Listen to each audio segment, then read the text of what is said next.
From the Watergate building in Washington, this is Hotline TV.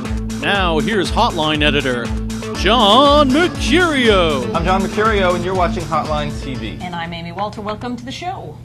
First, Law & Order gets renewed for an 18th season, and then a Unity 08 ticket springs into existence, fully formed on Face the Nation. Looks like everything's coming up Sam Waterston.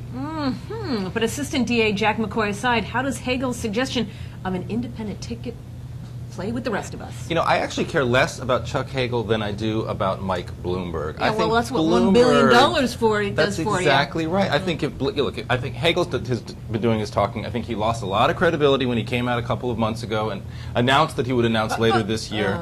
I think that just sort of spoiled his sort of darling relationship with the media. But my interest, I think, lies much more strongly with Michael Bloomberg. What's he going to do? Is he going to put this $1 billion, into the race that he talks about? $1 billion. It's only less than 20% of his fortune, so it's entirely feasible that he could do this. If he gets into this race, look out, Rudy Giuliani. This is bad news for Giuliani. Nobody can take the case about Rudy Giuliani's stewardship of New York City after 9/11 to the people, I think, better than Bloomberg. He has a strong critique, I think, of Giuliani's leadership of New York pre-9/11 and post-9/11. Well, and that's what the poll the other day showed.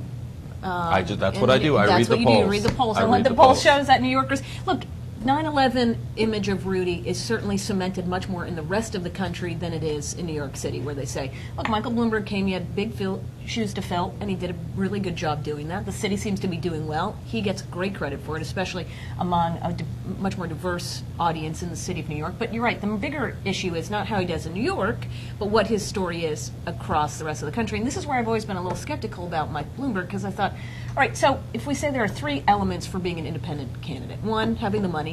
Bing, right. He has it. He's got it. 2, sanity, which Ross Perot did not have, but he seems sane. Bloomberg might have it, sure. And then 3 being a message. And that's what I'm still trying to figure out what the Bloomberg message would be compared to the other 2 candidates in the race. Perot had a clear populist message that worked very well. Well, he also had the deficit. I mean, he had a policy issue that he talked about. I don't know what the policy issue would be that Bloomberg would talk about. I do think, though, if he runs as an independent, he's running, sort of like we have to get beyond partisan politics. We have to get beyond the parties. We have to get beyond Bush, Clinton, Bush, Clinton.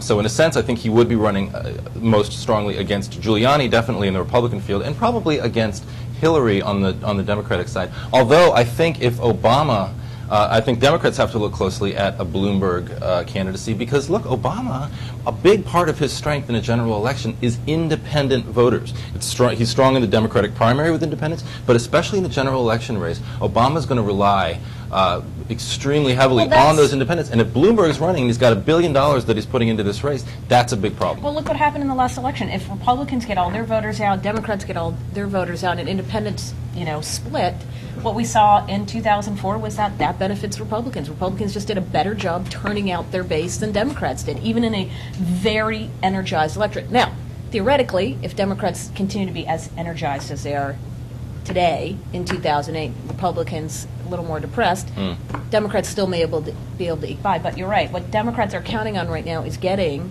big percentage of independents in order, like that in 2006. So I agree. He's a much bigger threat. So short-term problem for the Republicans in terms of Rudy Giuliani, long-term potential problems for the Democrats, even though he is a Republican. And next time we'll talk about Chuck Hagel, but he just wasn't that interesting to me.